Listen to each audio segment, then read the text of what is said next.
self-serving, persuasive talkers of everything and nothing. We are Conversation Con Artists. What's going on, people? It's your boy, Mr. On Point. And I am T'Challa. Ain't no damn T'Challa. Calamity Red. Okay. And we are Conversation Con Artists back for... You didn't even say a female... You could have said, what's the sister name? Begin with an S. Yeah. No, because she the only person in the movie that ever said, I am, is T'Challa. I am T'Challa. That's what he told. Why I can't be T'Challa? I don't know. Be who the fuck you want to be in your head.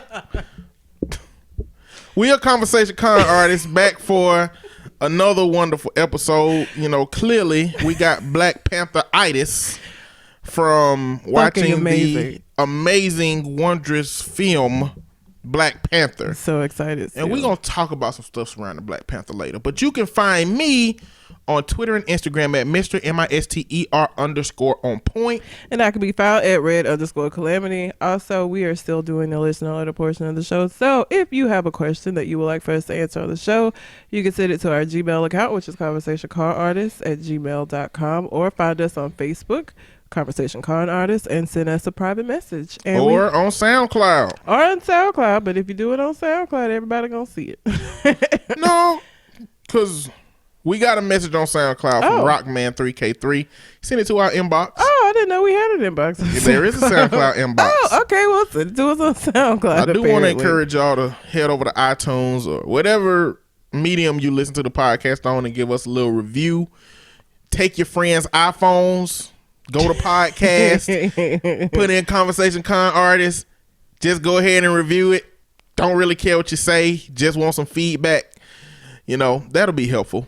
But, let me say it like you. But. I don't, everybody always makes fun of how I say but. I think you done tried to stop saying it. You done tried to stop saying it since. Y'all started making fun of me since government names started roasting your ass about it. You done tried to stop. I didn't even recognize I was doing it.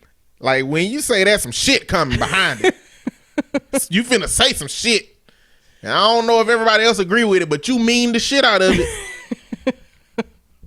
I didn't even recognize I was doing it till they started pointing it out. All right. This is Rockman3K3 from the Nerd Plate Podcast. Hopefully it's not as bad as some of this other shit you've been sending lately. Love you, Cliff. Look, as long as you keep letting that fire burn. I can't help it. See, you know, sometimes you gotta play Ray Charles to this shit for people to be like, it's not effective anymore. It's really hard for me to do that. I know it is. That's why this shit gonna keep burning. Let it burn like Usher, but not in the pants. Jesus. Rockman3K3 says, hey guys, Rockman3K3 here again. Once again, great show. Just wanted to pose a question to you guys that is video game related. What do you guys look for in an RPG? What do you like to see in it? What do you expect from it? Also, check out The Kingdom with Hell on www.reddreamsint.com. Thanks, guys, and keep on pontificating life. That's $1,000 word. It is. But Rockman3K3 is half of the Nerd Plate Podcast, and he just knows a lot about video games. He does. Like an intense amount of information about video games. So if you are looking for some video game information, holler at the Nerd Plate Podcast. Because them niggas know. But he is also creating his own RPG.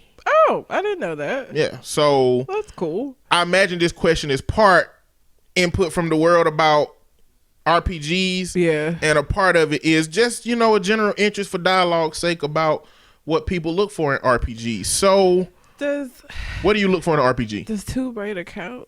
Tomb Raider does not count. I mean, so Tomb Raider is an action game. What makes it an RPG then? It's a role playing game. I'm playing the role of Lara Croft. So I think that you are supposed to be immersed in a world of an individual that interacts with his environment or her environment. No, she destroyed her environment. Well, and she interact with it when she can. She interact in the general sense, but in game form, she don't interact with the environment. She shoot shit, she press buttons, and she go. interacting with the environment in the role playing game, I think, is talking to people, Give me an getting example. quests. Fallout is, you know what Fallout is? Skyrim, Okay. Scrim. Yeah. Oblivion, I haven't going played back to Oblivion. 360 days. Oh. If you want to go back further than that, Morrowind. I ain't never even heard of that. But from my vantage point, a role-playing game is just a game where you are a character and you go talk to the other characters to learn about this immersive world, and you become a player in that game. So The Sims. The Sims can be a role-playing game. Yeah, I'll count The Sims. Sims is a role-playing game. I played the shit out of The Sims. So like, let me expose my nerd. I had a Sims blog where I would take gameplay and like make stories out of the gameplay that I did, and I had created an entire fucking city and sub-cities that had all these different characters. I had like a band, I had a police chief, like I just had an entire city. And so I like that I was able to, like, I like being able to control every little aspect of their lives, and you blogged about it. I did. So you created like you created stuff. So what can't you do in the game? Like, you can't do that in the game. Like, for every character, is there like a notes you can click on the character and create a whole story for this person or something like that? You can, but Like every character, or just your main character? well, all the characters are your, like.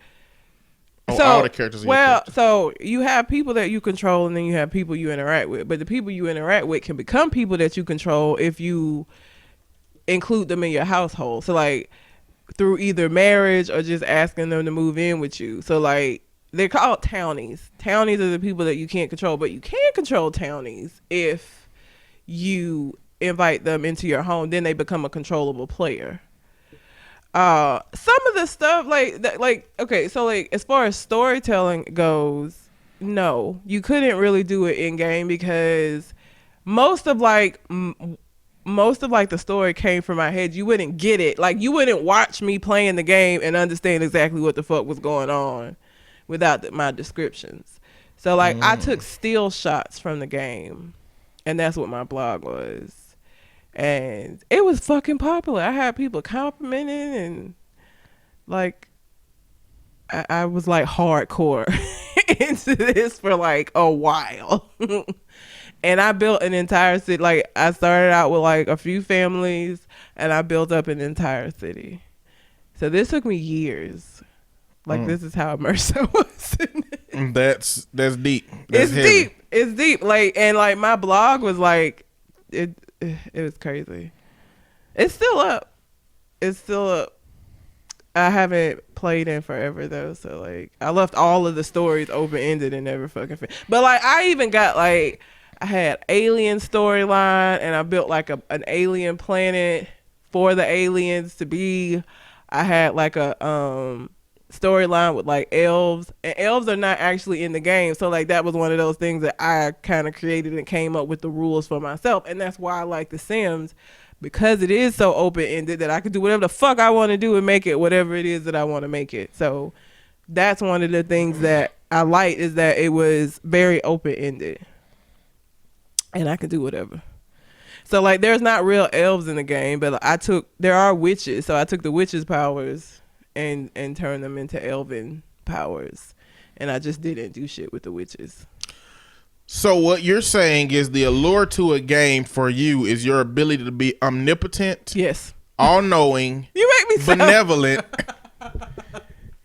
That sounds horrible. So you think you're a god. I am the god for them. I control everything. I kill your wife, son. Get that bitch a heart attack, cause they die. The Sims die. They have ghosts. Like, if you bury them and their ghosts will like come and fuck up the house and shit. Like, So yeah. I came across this article this morning, actually. Had no idea you were gonna say The Sims for your thing, but apparently it's a list. It's 2 years old, and it's a bunch of these, but the worst things that people have ever done in The Sims. I can imagine some of the things. Let's see. I don't really know what you're capable of doing in The Sims. I didn't read the list. I didn't read the list this morning. Okay, let's see. You can literally do anything. I was too lazy to actually build my own home from scratch, and so whenever I started a new file, my immediate goal was to move into the nicest house already on the map. Well, I scoped it out, and a nice couple lived there, so naturally I had an affair with the lady of the house, convinced her to divorce her husband and stay in the house, married her, moved into the house, knocked her up for good measure, divorced her, and kicked her out of the house. It was a nice house. Damn. Yes, you can. You can do all that shit? Yes, you can. They can cheat. You get married. You can cheat. You can break up. You can have like illegitimate kids and shit. Yeah. Damn. Yeah. You could be a horrible person in a game? Yes. Yes. Absolutely. I built a haunted house and killed like 3 families for the cemetery. The game literally gave me a pop-up saying The Sims is a life simulation and that I'm killing too many Sims. Damn. Wonder which Sim, because it's like been they're on 4. I think The Sims 4. I wonder which Sim. But all of them have been like I'm telling you, when somebody dies, you could put their gravestone in the backyard, or you can build a church and put it there, and you can go at night and it's fucking ghosts floating around and shit. One time I killed a Sim by drowning. Then I made everyone show up to his funeral in swimwear. Oh, that's fucked up. That's pretty terrible. Swimwear. Disrespectful. It's disrespectful as hell. In The Sims 3, I managed to give a heat of the moment kiss in on death after a few accidental deaths. I took a picture of it. I'll see if I can find it on my computer. So it's a picture of this dude kissing death. Yeah. So death actually shows up in the game? So when somebody dies, death shows up with his, what is it, Sith? Is that what it is? I thought it was Scythe. Scythe. He shows up his scythe. And so, okay. So when you die of old age, it's a couple of ways that this could go, because you have aspirations in the game. Your aspiration can be red, it could be green. Red, obviously bad. Green is you doing all right. Gold is you doing really well, and then platinum is what you want. If you die while platinum, death shows up with like some hula girls and shit, and like and you get to like go off, and it's like this nice situation. But if you die and your shit was in red, it's like a lot more scary when death shows up. But yeah, like it's a bunch of, it's like, so Sims 2 is what I played. I have Sims 3. I wasn't like a huge fan, and I haven't gotten Sims 4, but I do plan to get it so I can get back into simming, because I've been not simming for a while. But it was all kind of characters. Like death was a character you couldn't control without like fucking your game up. Like they have all of these cheat codes. Yeah, they have mod. You can mod the game, but you risk fucking it up. And like to fuck it up to have death is kind of stupid to me. But death, there was a vacation game where like you could meet a ninja that would teach you how to teleport. If you could like catch him and get him to teach it to you. Bigfoot was somebody that you could meet on vacation. And then what was the other one? The Asian one was the ninja. I think the mountains was it was an old man that would teach you a story. That wasn't all that great. But it's a lot of shit you can do in The Sims. You could really fuck shit up if you wanted to. Or you could like make them have an amazing life. And so I had a little bit of both, right? Because the world it has some good, some bad.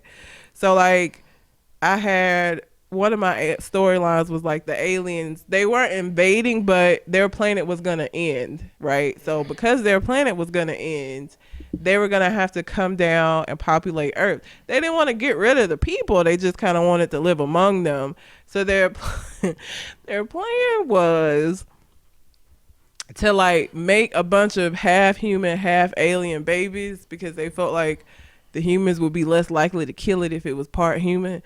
So a lot of people started getting abducted and impregnated. And in The Sims, men can be abducted and men can give birth to an alien baby. So like, where it come out of? It's The Sims. They like swing around in a circle and the baby's there. So like, but I mean, we gotta have an explanation. Is it coming out the pee hole? Well, no, I would assume in my head they got a C-section done. They just cut it out your belly. What if they didn't? Did the baby just grow until it burst out, punch out Alien your stomach? style. It'd be like Alien. You seen Oh, Alien? that's ridiculous. It's horrible. But in The Sims, they just swung around and had the baby. So I had like a family that was like this well-established, well-respected family that the dad got abducted, and so then they had to keep it a secret. And so like there was an ambassador. Like I got really in depth in this shit. There was an ambassador on Earth for the alien planet, and the ambassador's job was to one, go and give support to whoever it was that got impregnated. Two, the person who got impregnated had an option whether they wanted to keep the baby and raise it or give the baby to the ambassador for the ambassador to raise it. So of course, because this family was established and didn't want to have to explain how the fuck they had, I think the baby, it was like green, a green baby. They were one of the families that were like, fuck this, no, you take the baby and raise the baby. So You made a whole Me Too society with aliens. I did. Damn shame. How this feel, mens? How it feels. And like the way they get abducted, like they have to go outside and be like looking up through at the stars with a telescope, and if they stay out there long enough, an alien spaceship comes and gets them and like takes them away, and then the game fast forwards, and then they get dropped back off, and they're pregnant.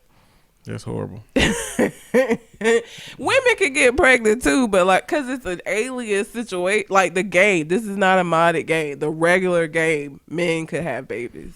Okay, so what you're looking for in an RPG is an open-ended experience that you have as much control as there is possible to have. And a moddable game. I did have some mods in my game, like because the limits of the game kept me from being able to do some of the stuff that I wanted to do or some of the more realistic stuff.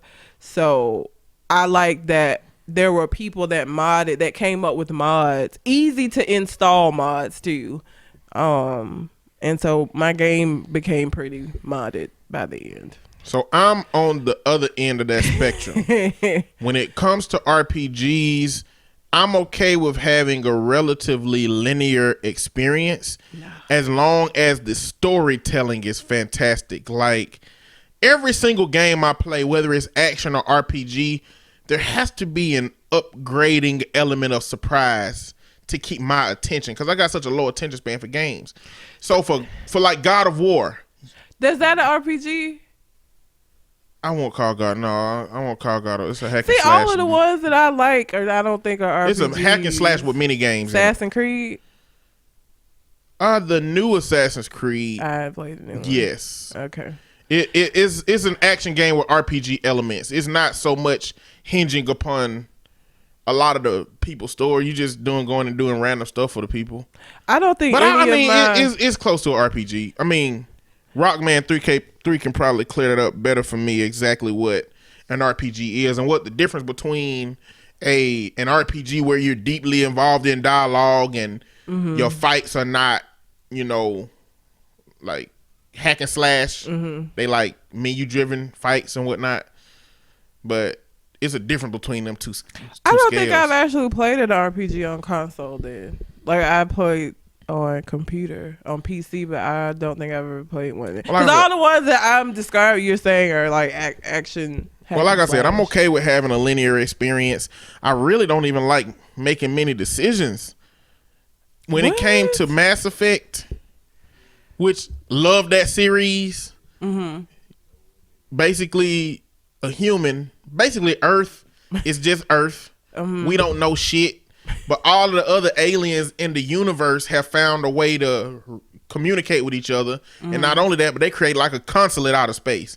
We fucked around and found this thing called the mass relay, which teleports all of the other species to the main stage. And humans finally found out that all of these aliens are here. And because of our lacking technology, we ain't shit to nobody. Like, we like roaches to them. That's terrible. Like, y'all stupid dumbasses don't even know how to get up here. Shut your ass up. Y'all ain't finna have no space in this consulate. Damn. We ain't finna respect y'all. Y'all the weakest of all the species because you got big species that's ridiculously strong. Then you got some species that's ridiculously smart. Then you got some that live for like thousands of years. And we just there. We ain't got shit. We don't have shit as humans. Yeah. But the main character, for some reason is connected to something that went on in the past, and he goes on to show them that humans is worth a shit. You know, clearly that would happen in a story that's written by humans. Of course. You know, but at least the racism is limited to species that don't exist. I don't know why that whole thing reminded me of the Council of Ricks. The Council of Ricks. You know, in Marvel, I'm pretty sure this is where they got it from. There's a Council of Reeds. Oh. Reed Richards from the Fantastic Four. Mm-hmm. It's a Council of Reeds. Like, basically, that's funny. He's supposed to be the smartest person. Him and Dr. Doom are supposed to be some of the smartest people in the Marvel universe. You know, there's a lot of people that match with them. That probably is where they got it. Black Panther, damn little sister. She gotta be somewhere. But they like on a quantum physics type life and existence level, some of the smartest people that exist in the universe. And like the Council of Reeds has like, some of them have the Infinity Gauntlet. Like, they'll show like a whole room full of the Richards. Mm-hmm. Some of them have the Infinity Gauntlet. Some of them have all these different weapons and tools from other characters and stuff, just because from different universes, different things happen. Mm-hmm. So it's interesting. But Mass Effect was a really linear story experience. It's only so much you can do. Mm-hmm. But you had a couple of instances of variety. You could, at certain points, you could choose which people you take with you on missions. Mm-hmm. And sometimes they could die. Or you could not recruit somebody that would have normally been in the game, and it alters the game somehow for you because you don't have that person. Because one of them might be a fighter and can help you with skills. One of them might be a scientist that can help you with science. They can help you with things. But they had this overall system called Renegade Paragon system. Mm-hmm. It's basically every time you got a special moment with a character or dialogue, you can either choose a Paragon with left trigger or a Renegade with right trigger. The Renegade, you would do some badass shit. Like, you know, if you was trying to interrogate somebody, you might whip out your pistol, shoot next to their head, and miss them by an inch just to intimidate them into doing what you need them to do. Damn. Or the Paragon route would be you're diplomatic. And both of them would give you points to be able to unlock different stuff. I don't really even like those decisions because I always choose the good side. I never choose the side that gives you negative points. I don't care if it's Fable, which in Fable, you can choose to be a good guy or bad guy. I don't care if it's Fallout, where you can choose to be a good guy or bad guy. I don't care if it's Mass Effect, where you can choose to be a Renegade or a Paragon. I always choose the good route. I can never stay on the path of creating an evil character. And even if I start the game over with the intent of making an evil character, I can't do it. So I'm okay with having a linear experience, but in my RPGs, it has to tell a good story. Mass Effect told a great story for me. So you and like The Sims don't have. Oh yeah, no, I hate The Sims. Yeah, it doesn't have an ending. It's fucking just life. It is. Why would I want to play that? Because you get to control it, and you don't have control. I can control my life. No, you cannot to a certain extent. Not to the extent you can control these little people. But I don't have to though. I don't have to control my life to that extent. I don't have to control my life to that extent, but I enjoy controlling their lives to that extent. And like, as far as being evil, I played Dante's Inferno. Have you ever played Dante's Inferno? I mean, I did. I played a demo of it before. So when you kill someone, when you kill your enemies, you have an option to either save them or damn them. I damned so many people. No. I damned so many people. Well, I did The Sims just don't appeal to me at all. I mean, it's some of the little things you got to do in it are so tedious, like going to the bathroom and eating. Yes. I think I played one version of The Sims that was on Xbox 360. It had to be a bad version of it because I don't think they had the eating, drinking, and going to the bathroom system tweaked well enough, because it's like you couldn't really do anything else in the game because you constantly had to figure out how to eat, drink, and sleep. And I'm like... Yeah. I had to keep going to the house and I'm like, this is just irritating to me. Well, Can't play that. So I played The Sims 2. My blog was made based off of The Sims 2. 3 and 4 probably would be more up your alley because there's more things for you to accomplish than it is like just living life. Like, I went to one of my clients' houses, and when I get to their houses, whatever they doing when I get there, they doing it. I don't interrupt them. I let them finish, and then we start our session. 12-year-old boy. Mm-hmm. And he's playing The Sims. Okay. And he's like, I got to go to work. But my wife is pregnant. Oh, no. She's going into labor. I got to get home And I'm like, well, how do you go to the hospital? And he was like, you don't go to the hospital. You just spin around and have a baby. And I'm like, why are you 12 years old? Why are you worrying about grown folk shit in a game? I don't know. It was over my head. Simulated. Like, and I think The Sims is one of those games that either you get it or you don't. Like, the people who get it, it's like, it's the most amazing game ever. And the people that don't, it's like, I don't understand why the fuck people like, but it's such a popular game. The Sims franchise has made so much money because it is a popular game. Because I want to try Sims 4 because it is a lot more, it's less modded, and it's a lot more, there's more activities that I would have to do, and I want to try that. I do like the open. I'm always gonna keep my Sims too because it's the most open ended of all of them. I feel like the Sims 3 and 4 they start trying to make it more like a game where there's like stuff for you to accomplish and like achievements for you to get. And the Sims 2 didn't have all of that shit. So, well, what I expect out of my RPGs is just a really good story. And I think it got to be like TV shows for me. Like the TV shows that I continue to watch is when it ends, I want to know what's finna happen. And I'm here for, like, I want to know what's finna happen on the next episode. Like if I'm watching a show that's somewhat interesting, but I don't really care what's finna happen on the next episode because they don't write it in a suspenseful enough way. Yeah, I like for them to wrap up each episode. I don't like that shit. mean, don't get me wrong. I love those shows that have a main topic for that show, but the overarching story adds some suspense onto it. Like The Blacklist is one of my shows. In that show, Raymond Reddington is this concierge of crime. He knows everybody in the underworld. He's been a fugitive for 20 years, and for some reason, he walked into the FBI and surrendered. And he's uncapturable. But every single show focuses on somebody that he has on his list that the FBI want to capture, and he help them. But he has this agenda as to why he's helping them capture each individual person. So we get closer and closer to understanding his agenda moving forward. The main focus of that show, which is the character that they're after, makes the show good. The overarching story makes me want to see the next episode.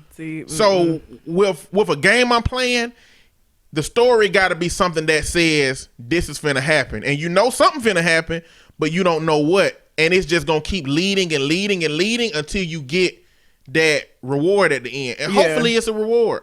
For Mass Effect, people didn't think it was a reward. They didn't like the end of the series. They put in bids for them to change the ending, and they did. I don't think they should have, but they did. But I'd like for it to be some kind of compelling story that helps me get to the end in my RPGs. See, I'm wrapped up in 911, the show. It's good. Angela Bassett in it? Yeah. It's good. Like her character's issue is not what I expected it to be when I started watching the show. She has a gay husband. She got a gay husband? Yes.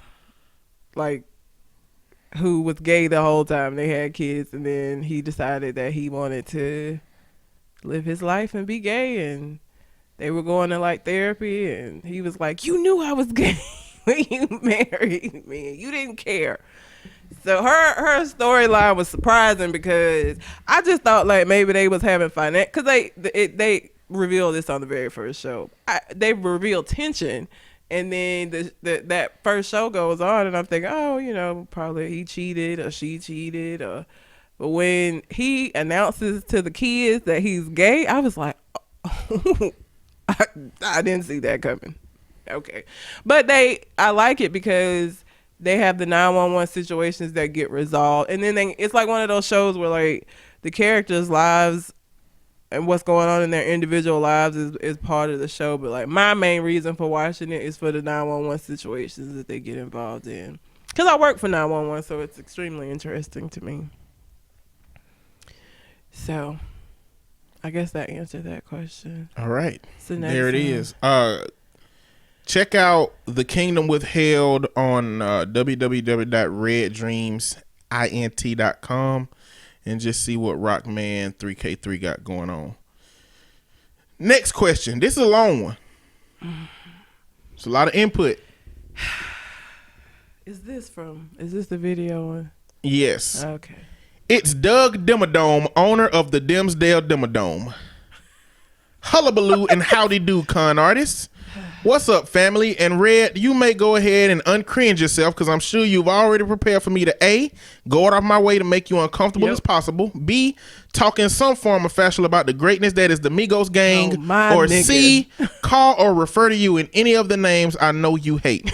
This email has none of those things, or at least not right at this specific line that you are reading. Stop. I hate him so much. I have a melanin challenged white coworker among me, and I have melanin challenged white coworkers among me, and they've always expressed some questions about black people, and I was hoping that you could answer some of them because I personally cannot, either due to my own personal brand of ignorance or lack of actual information. They are as follows. Please read this in the whitest way possible. Okay. Oh, Jesus. Now you done gave him a challenge. Why do black people get to claim black love? If a white person famous enough said it, there will be a backlash. 1A, do I personally get to claim black love since my partner is white? All right. Okay. So why do black people get to claim black love? But for the same way black people get to claim anything black, is because we've been told for the longest that black is fucking terrible. It's awful. It's horrible. As a white person, white man that asked that question, you have never had to defend your love. Like, it's never been a thing. It's never been an issue. That's why you don't have to say anything about white love. Like, I don't understand why that's such a difficult concept for people to get. Like, when we claim black anything, it's because we've been told for so long that being black is like, it's beneath, it's less than. I don't understand why y'all have a problem with us big upping each other. Like, shit, can we do that? But we're all the same. We're not, white man. Because you make more money than I do, and it's not because you're more educated, and it's not because you have more experience. It's because you're a white man and I'm a black woman. So miss me with that shit. But we all bleed the same color. I mean, given we found out using whips on you, but we all bleed the same. No. And this is why I don't have conversations with white people like that. But that's the reason why.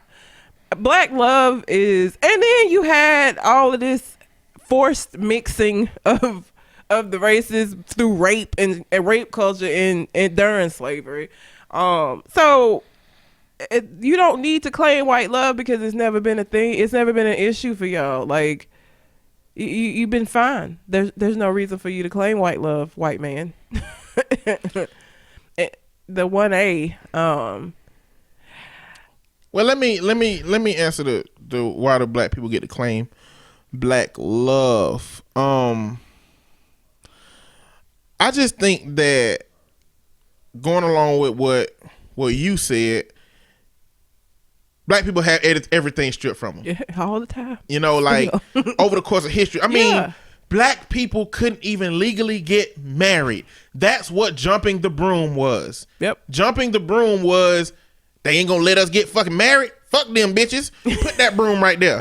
Hey, everybody, if y'all want to get married to who you love, jump over this broom. You're married now. Yep. Bah. Like, that's what it was. Yep. And not only did that happen, but that still wasn't recognized by white people. Nope.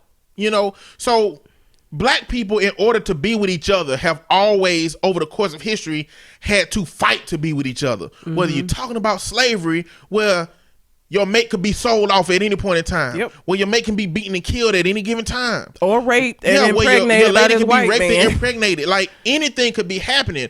So black people, over the course of history, have had to fight to be together. Yep. And there were a lot of barriers that have kept that from going. So, and I think it's one of those things where when you experience something traumatic, in order to convince yourself that it is real, you kind of overexert yourself with that thing. You overexert that thing in your life. So it's like a part of us saying black love and black power is us trying to convince ourselves that the shit we've been taught ain't real. Yep. That black is whack. That white is right. You know what I'm saying? That straight hair is the best. You know, black women are just coming to a point where they are accepting their fucking natural hair. And I love that shit, you know? And it's just so many things that's going on in our history that the residual effects of it have left us with the remnants that we have to convince ourselves that black love is great and black power, and to be excited about a movie like Black Panther, which we will get to later. Oh yeah. But that's a big part of why I think black people claim black love. Now, when you say why do they get to claim black love, I just don't really think, when you say why do they get to do it, it makes it sound as if it's a privilege. I just don't think it's a privilege because it is rooted in trauma. It's rooted in pain. I don't think it's something someone should aspire to have to say. Well, like, I wish black people can just say it's love. But in that same sense, I wish we never would have went through the shit that put us in a position to have to claim shit because we black. Anytime I hear white people say that shit, like, y'all have everything. You literally have everything. Anytime you feel like it's some shit that, we don't have that, we can't do that, that's a problem. Like, you have everything. Like, whenever I hear somebody say, well, if I said it, it would be a problem. Or I can't, if I said white love, you don't have to have everything. You know what I'm saying? Like, we can do that and you cannot do it, and it could be just fine. But I feel like some white people, you're so used to having everything that if something comes along that you can't have or that you can't say, then it's like this, it just hurts you so bad because it's like, I do everything. Why can't I do this thing? Why does it matter to you?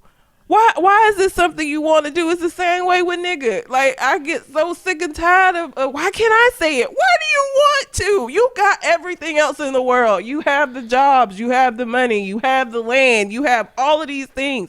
Why the fuck do you have to have this word too? Like, y'all get so upset when you can't have something, or when you feel like somebody's telling you that you can't do something, that you push against it so hard, and so you have to derive the thing that you can't have. And it's like, dude, just relax. Like, y'all don't have to have everything. And I think a lot of white America, when they hear something like black love, they're hearing it from a group that is trying to be treated equally from their perspective, but continues to bring color into the situation. The truth of the matter is, we are never going to be treated equally in this country by the system and by the culture. We can be treated equally by individuals. Yeah. That being said, Red, I'm putting in a bid for me and you to change a part of a dialogue that we use. Because we say white people all the time. Some white people? Do we need to put some? I want to say alt-white. Alt-white. Alt-white. Because I do it a lot in the podcast when we're having this dialogue. I always say, if it ain't you, a hit dog don't holler. So if it ain't you, that's what my grandma said. If it ain't you, then we ain't talking about you, and that's a given. But I'm gonna start using alt-white. Alt-white. I'm gonna start using alt-white for the group of white people who don't get it, who ain't gonna get it, who always need to be talked to, who always got these questions, who always have a bullshit ass dialogue, and everybody else, you either get it, you're seeking to get it, or you can be transitioned to getting it through some dialogue. Yeah. So I'm gonna start using alt-white. I'll try. I mean, I'm gonna correct you. Yeah. You as much as I can. But and yes, if a white person famous enough said it, there would be a backlash. We live in a society full of double-edged swords. Yeah. Ain't no way to get away from that. It's not. You can't have the advantages in your world and be mad at people for pointing out the discrepancies, even though we wanted to be equal. You know what I'm saying? Yeah. Like, the fact that we wanted to be equal and it's not, don't really give you a place to criticize what we're asking for. You know what I'm saying?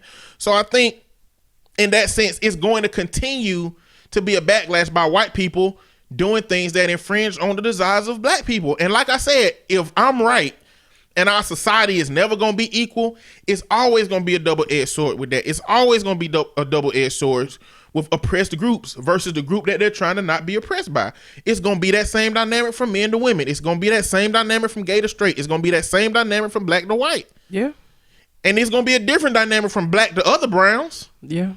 You know, like, at least other cultures who are in this country got to come over here on their own terms. Yeah. They might have been escaping some bullshit, but they got to come over here with their family and their ideals and they way of life attached to it and stay with their families instead of getting pulled away. I mean, the only other people, the people that got the shit end of the stick, I don't like to put people shit on the scale, but damn, slavery and Native Americans, the Trail of Tears and slavery, that shit was some fuckery. Yeah. Every other culture that's coming here and that has had waged war against them from the Europeans, including Irish, including Scottish, including traditional cultures that were distinct cultures that are now just white, Italian, all of them are just white now. Yeah.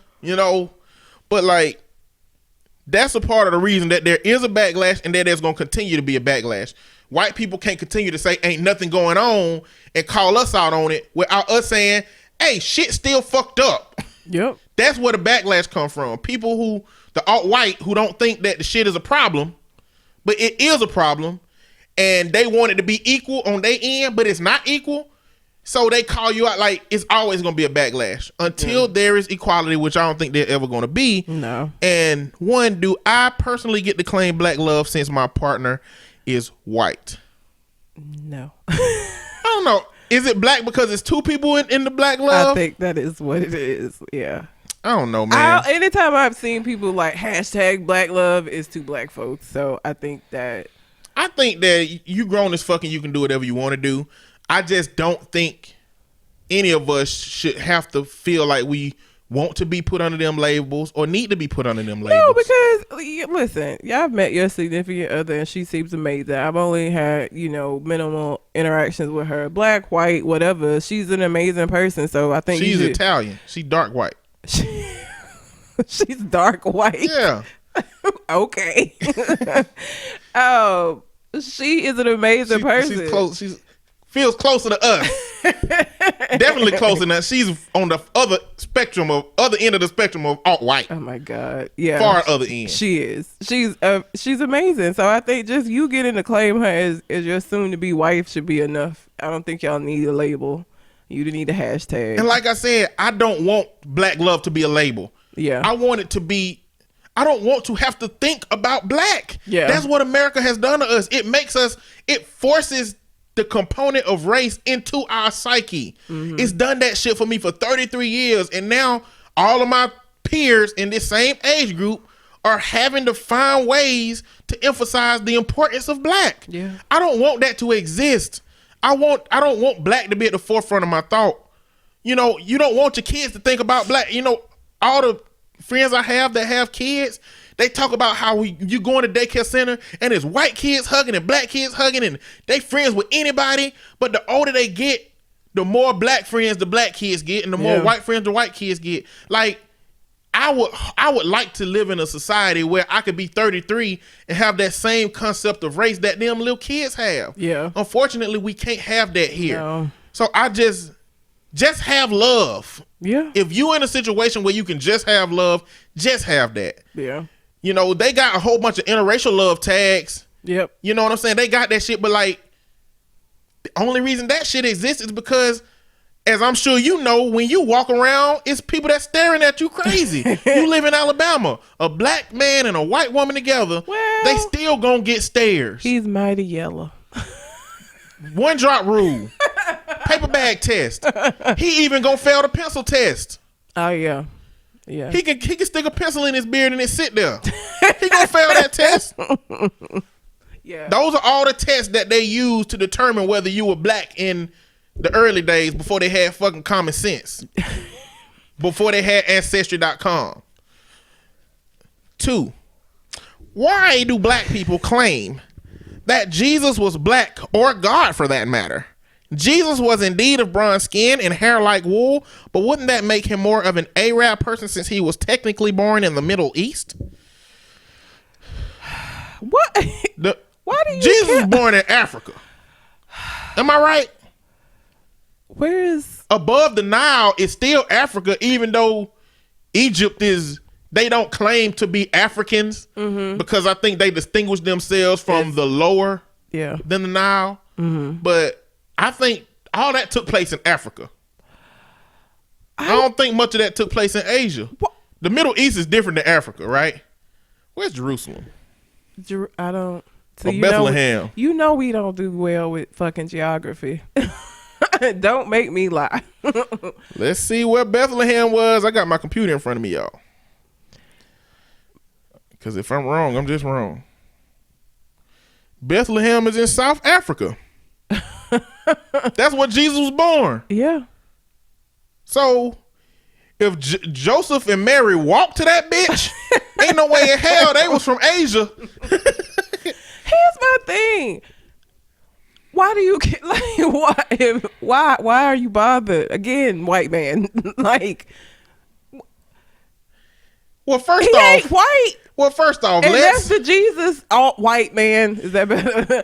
That's the Jesus that we get pushed on us. The Jesus that we see is a white Jesus, and so I'm glad that you said that, Mr. Alt White Man, because so that what that means is that all of this shit that's been thrown out here is wrong as fuck, because the white Jesus is what I see all the time. Most of the Bible probably wrong. Okay, let's get that out of the way. It's a template. You know what I'm saying? It's like a loose recipe. Like at the end, you trying to get a product at the end, which is a person in the heaven, but it's a loose guide. It ain't really go here, go there, do this. Cause if God started sending me messages about killing you, Red, I ain't about to go to jail for that shit. See, Abraham, he could afford that. He lived in a time where there wasn't no laws. Yeah. And he was out there in the desert. He could have killed that boy and got away with it. We can't do that shit today. No. I'm sorry. Different times is different. Okay? The Bible is just a loose. Wait. So the only reason you wouldn't kill me is because you would go to jail? I just want to make sure I got that part straight.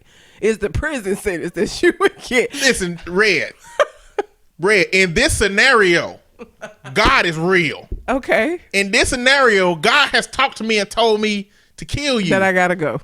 I gotta die. Yes, I don't want to go to prison, Red, but I'm defying God to keep you alive.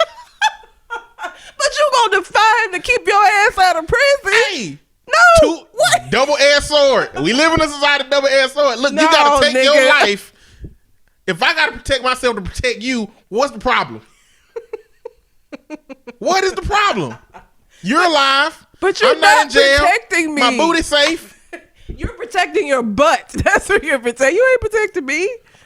Because if it wasn't illegal, I'd be dead right now. You would take me out. You're protecting your ass. And just, I happen to benefit from you protecting your ass. You're really making an argument for me to murder you. I mean, you're making an argument for you murdering me. No, I'm making an argument for you not to be murdered for whatever reason. But you saying, oh, saving your ass ain't good enough to keep me alive. Murder me. No. If it's for your own selfish ass, murder me. That's what I hear you saying. That is not what I'm saying. What I'm saying is I should be just as good of a reason as your ass to not die. 45, 55. I ain't gonna tell you which ones is which.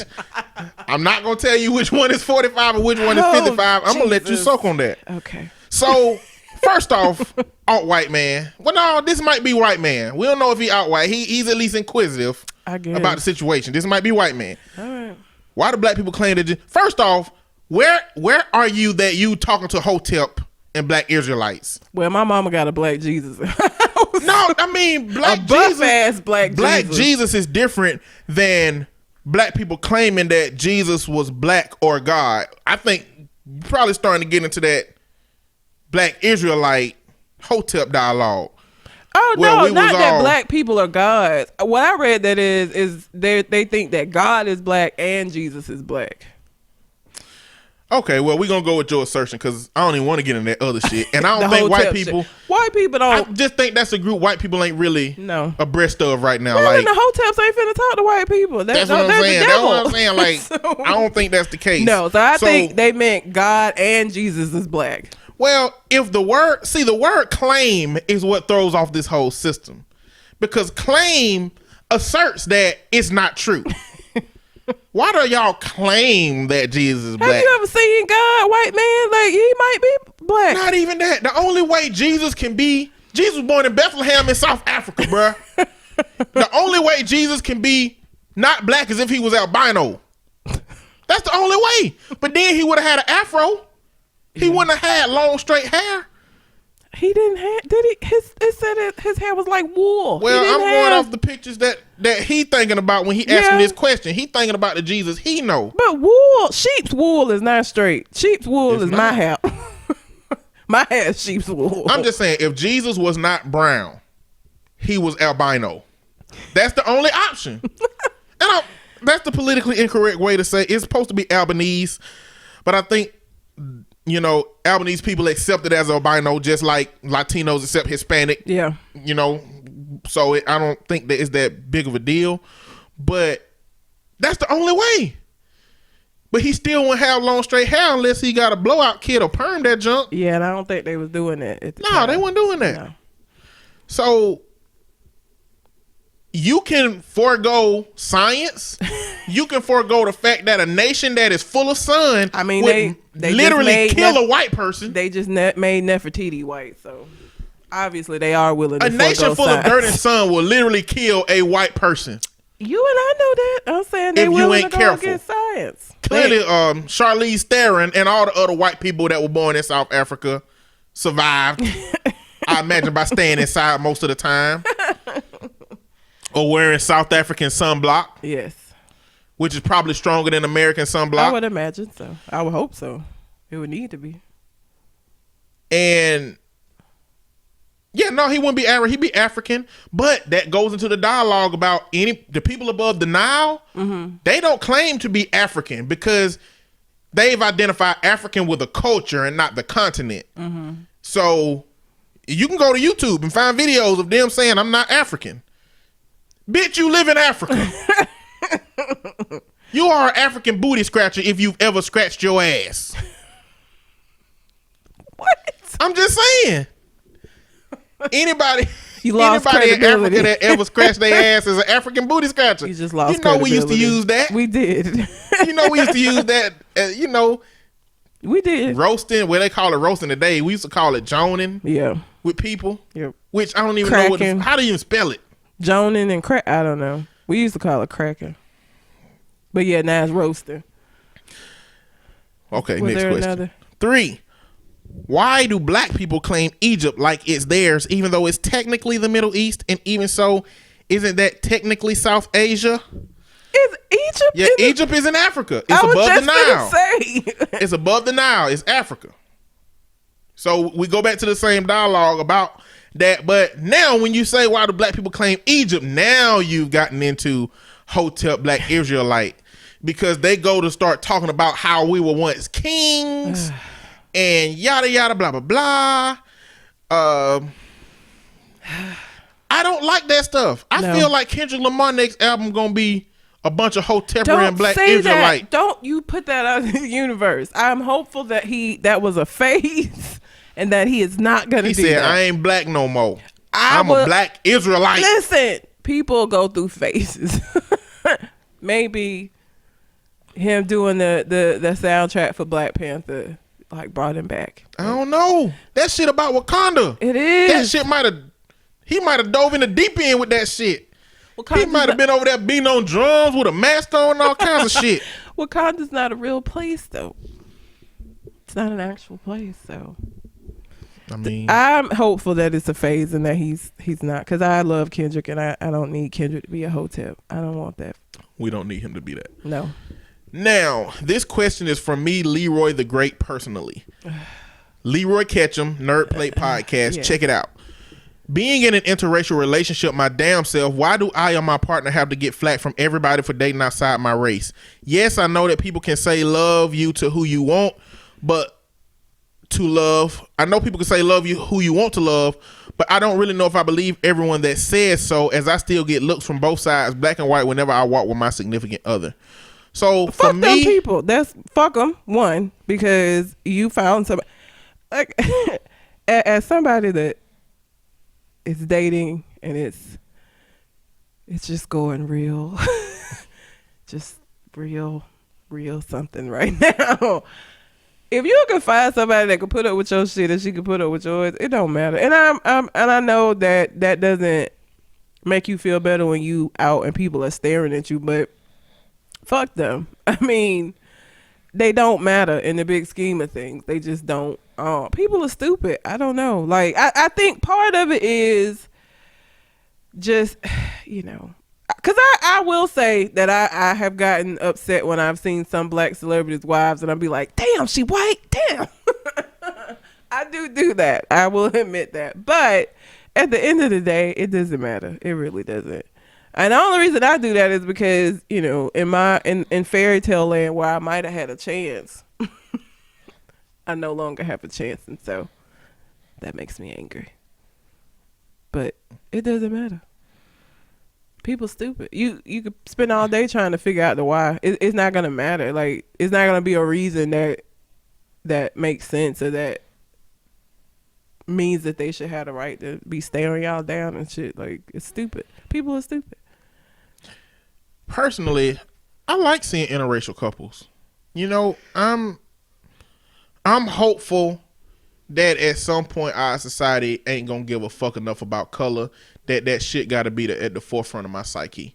That ain't really a dialogue for me, because I think my kids gonna go through this shit and my kids gonna go through this shit. I just think I'm gonna be long gone before the ideals I have about society are potentially realized, if they ever are. But seeing interracial couples helped me realize that those people are willing to go through a bunch of fire for their relationship. Yep. And I think that, to me, drives home how deeply they want to be together and how strong their relationship is.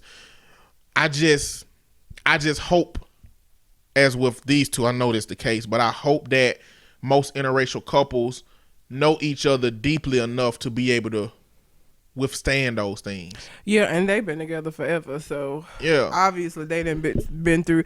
Y'all done probably been through the worst of the worst. I mean, other than when you have your kids running around. But there's a lot of interracial couples that get together based on their own merits of how they treat other people and don't realize how they're going to be treated by the outside world because they treat that person the way they think they should be treated. Mm-hmm. Like, a lot of white people don't realize how harsh the white world is when you get with a black person. And a lot of black people don't realize how harsh the black world is when you get with a white person. It's black people that get upset about that shit. Yeah, it's people that don't like that shit, you know? So, but like I said, at this point in my life, I've just recognized that finding somebody that you mesh well with is just difficult. And if you can do that regardless of who what color, it don't really matter. And like I said, y'all have been through so much obviously together because of how long you've been together, that fuck them folks. I mean, it again, they're not gonna give you a reason that you would be like, okay, that makes sense. Like, whatever the reason is for them mean mugging y'all, it's gonna be something stupid and an issue with them, not an issue with y'all. Like, I had a friend who was gay and white, but obviously people didn't know by looking at him that he was gay. So we would get dirty looks all the time because people would assume that we were a couple. So I wasn't even in an interracial relationship and yet got dirty ass looks for no reason. But we would literally be out walking in the Summit and motherfuckers would just be we like, the fuck, me mugging the shit out of us for no reason. It's like, if you only knew that, you probably would be even more upset if you knew what his actual sexuality was. You'd probably be even more angry about that than him walking around out here with me. So I ain't his type. Color or no color, I'm just not his type. So, and let's not discount the fact that you live in the South. Yep, that too. This is the Bible Belt. Yep. The reason the Bible was used as a reason to keep cultures from intermingling, and the laws in this Southern culture were created to keep interracial proms from happening, keep interracial marriages from happening. So you got a lot of old people that still exist. Like, I stopped working at Red Lobster a couple of years ago, but when I was working there, old people that came to eat there still remember coming in there to dine and black people having to eat out the back. Those people are still alive. So the people that had a life where they didn't have to look at those things, they still exist. Mm-hmm. And even if they gone, their kids that they taught their messages to still exist. Yep. So Don't worry about how people look at you in that regard. No. Black or white, if you found something that you want, have it. Yep. You know, if you don't want to raise kids in that environment, I advise you move out of the South. Yep. I went to California and I ain't see no black people till I went past the Jamaican spot. Don't get me wrong, that was sprinkles. And I saw like a car riding by with a black person. I was like, that's a black person. You know, otherwise, it was just a diverse range of people. A bunch of different types of people holding hands, hugging.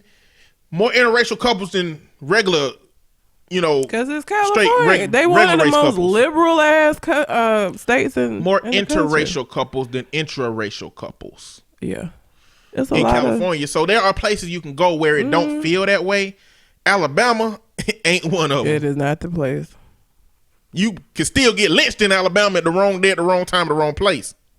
There's still incest that goes on here. Like that just think about that. Like a lot of the people that's probably mean mugging you has incest in their family. You really give a fuck what they think? Like, fuck them. Yeah. Fuck them.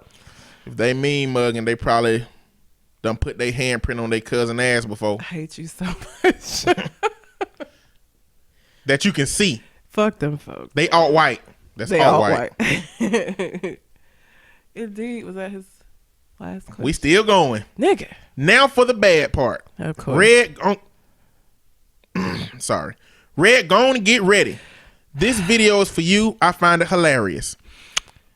This particular video was of a blind man with a seeing eye dog that looked up under this woman's skirt, and the woman thought it was him. The woman thought it was him, got mad, found out it was the dog, was okay with it. When they got home, the dog described to him in full bark, mind you, that what her ass looked like, and the blind man proceeded to masturbate to it. That was... I can't get those minutes of my life back. I'll post it somewhere for you. 2, Migos is great, and if I can find a way to get their stir fry made from them, would you eat it? No. What is your beef with Offset and either Takeoff or the true honcho Quavo? Listen, first of all, I'm not eating shit Migos make. No, thank you. I have told you this before. Migos is not music that was made for me. It just isn't. Mumble rap was not made with me in mind. That's not my genre. So my issue with it ain't even the music. I hate to see black people with money being stupid with their money. That's all. And so you buying 3 watches, like I don't know what kind of longevity Migos got, to Quit be honest. acting like I if would they were not buy- fiscally responsible, that you would be listening to some damn Migos. You right. I wouldn't still be listening to the music, but like, I think he told why I talk shit about them. The reason I talk shit about them ain't really because of the music. It could ain't fucking stupid. They're idiots. You wearing 3 watches and wearing Gucci to go get some. Well, that's just catfish. Quavo. What about Offset and Takeoff? What do you know about them? What are they doing? No, Offset. Was it Quavo that had the 3 watches No. on? It It was was Offset. What about Takeoff or I don't know Quavo? nothing about them niggas other than the fact that they in this group are just as ridiculous. So why don't you just isolate Offset for his fiscally irresponsible shenanigans rather than lumping them all together? It's 3 people. Who was the one that was so bad bullshit? All of them. No, that was saying I don't know which one, but they all talk like that. Okay, well, that's a reason for me to not like any of them. Okay, I cannot respect anybody that can't enunciate their words. So I had a conversation with Leroy, and I had a conversation with another friend, and Okay. I'm gonna try to verbalize my issue with a lot of the new music, especially this. Now, for a responsible person that I assume Leroy is, yes, at least 40% of the time. damn, that nigga didn't even get over the half. He got 40. No, Leroy is like kid like, Ball is adult life. like. He ball. No, I'm saying it's a fun mixture It of is. a person to have in your environment, Oh right? yeah, he is a fun Like, man to have in the group. I imagine, and we went to eat last night, and he was at the bar getting some more food, and I told his lady, I feel like he's so random that he just show up at the house with 2 nunchucks in each one of his hands and be like, we need to get a dog. Like, what is all, huh? Like, I just feel like he would have those moments, like, where he just is like, I don't know how you got here, but I'm gonna see where it leads. type situation. We need to get a you dog. know, but we were having that conversation, and you can't be serious all the time with music from his perspective. You can't listen to Kendrick Lamar 100% of the time. Sometimes I just need some music where I ain't got to think about nothing. I can just go with the beat, go with the random words that don't make sense, that I barely understand, or that I understand that don't make sense. I just go with that sometimes, and that's cool. Yeah. When you're a responsible adult that have those spurts of needing a break from thought, that's fine. That's what I do with my video games. But what I think is the young kids today are treating that whole thing as a lifestyle. Oh yeah, not just a spurt of I'm not worried about nothing. I don't want to think about nothing. Oh no, they take on it as a whole. I don't think about shit persona, and that's why you have a whole bunch of kids that we work with that's fucked up. Yes, indeed. And that's not interested in anything different. I had a conversation with a client one time who thought it was childish to wear color condoms. So I would go, look, just bear with me for a second. So I had kids on my caseload who were going to have sex. Mm-hmm. And they my clients. If they say, you know, I don't want you to talk to my mama about this, I got a decision to make. Yeah.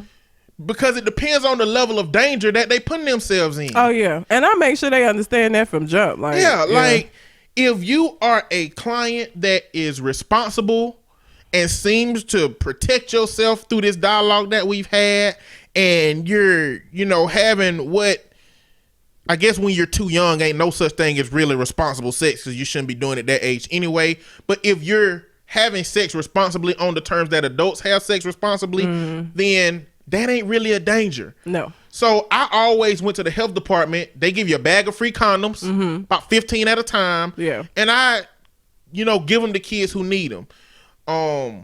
With parents that were cool, I would communicate to them, talk to your son. Yeah. About things that black families don't talk to their kids about. Okay? Talk to your kids about the birds and the bees. That would lead them down a direction. But that's after I've been working with them. That's after I know they're not going to get irate. Yeah. Because what I don't want to do is break my trust and relationship with the kid. Yep. So I had some condoms for one kid, and they were red. And he said, what I look like wearing red condoms? That's childish. What? I'm like, one, you childish. You childish, and your ass should not be having sex. It ain't no childish way to have sex. If you protect yourself, that is the most responsible way that you can have sex. But you telling me that it's childish because it's red, and you would rather have sex without a condom at all than have sex with a condom that has a color hue to it. Boy, I'm gonna tell your mom on your ass. I mean, listen, but that's the level of I don't think about shit irresponsibility that it seems like is coming from this genre of music, because these kids ain't able to discern what's important to listen to, what's not important, what's valuable, what's not valuable. They just treat it all like this bullshit ass lifestyle like these rappers do. I give an assignment to my teenager. I give it to adults sometimes too, to write a soundtrack to their life. Write a soundtrack to your life. Come up with a name for the movie. Actor that's gonna play you, and 7 to 10 songs that will be on the soundtrack to your life. Right. Most of the kids now is full of Migos songs. Like, these are songs that's supposed to represent your life from birth to now. It's Migos songs. Migos songs. This represents your life. Like your life, like all the stuff that you've been through, all of the shit with your parents. Migos songs, mostly Migos songs. Migos and like other little rap folks that I ain't never fucking heard of. So they take it a lot more seriously than like a break from like realism. And I don't just listen to Kendrick Lamar. And I have those moments when I want something, but like I don't go to Migos. Like I go to music from like when I was younger and listen to music. So like I'll go to like fucking Tupac and some of the lighter stuff, not the heavier songs. or Biggie, or I do have songs that I listen to when I want to just like if I'm cleaning up around the house, but it's never Migos. It's never Migos, never, because it ain't made for me, and I done told him this on many occasions. I know that this music was not made for me. It wasn't. It was not made with me in mind, and so I don't listen to it. Like I said, Migos are stupid. They are gonna be this group that when where are they now, and they gonna be living in their mama's basements, in the house that they bought their mama, but in the basement of that house. Maybe, but there's some credence that should be given to their ability to get to where they are now, whether they manage that effectively or not. I don't know if we can say that they smart from that. I don't. But they at least lucky. I feel like they lucky. I don't know. I'm not gonna measure that. 3, I have to think of a different name other than Red Velvet because that name is not as fresh as it used to be. Something that will incite Saiyan blood within you. What? Also, what anime do you watch? I hate him. I don't really watch anime. I did like One Punch Man. You got me to watching that. I did enjoy One Punch Man. So that's the slippery slope. You can now say that you enjoy an anime. Okay.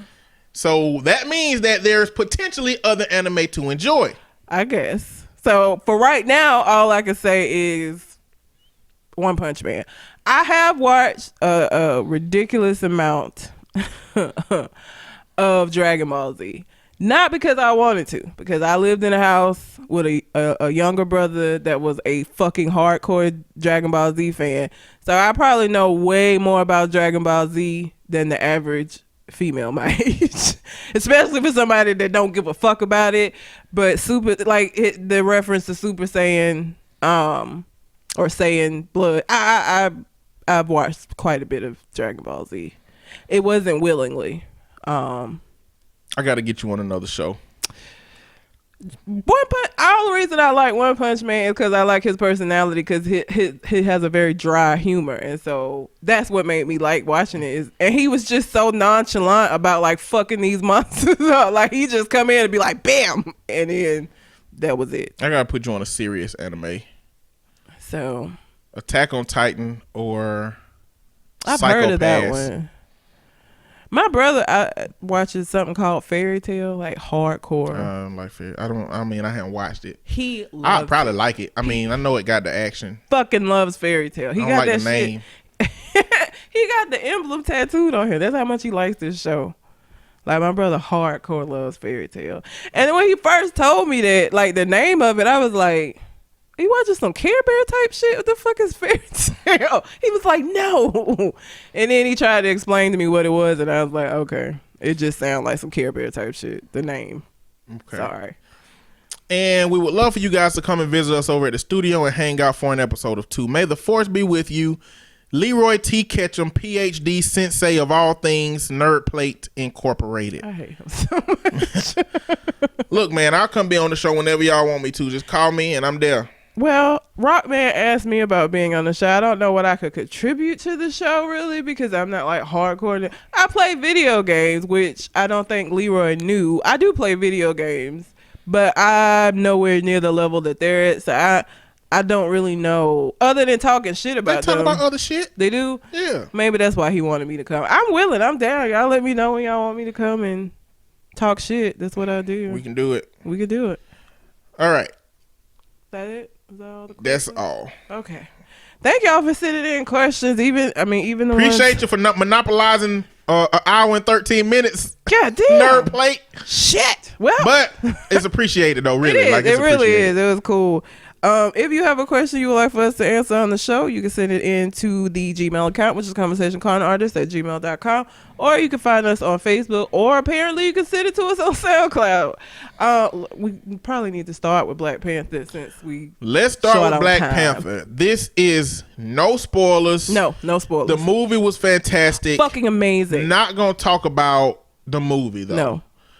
Want to talk about things surrounding the movie. And some of y'all black ass motherfuckers that can't let people live. And alt-white. And the alt-white that can't let people live. Those of you who won't let people have shit. Damn. So Black Panther, everybody been waiting for Black Panther. I mean, ever since the first preview Hell came out. yeah, I was excited as shit, waiting. And seeing all of that melanin on the screen. In such a positive light. Let me emphasize that. The positivity of the movie, the fact that this was a superhero from African nation with motherfucking women as his bodyguards that are like tough as fuck. Like, it was such a positive view of black folks.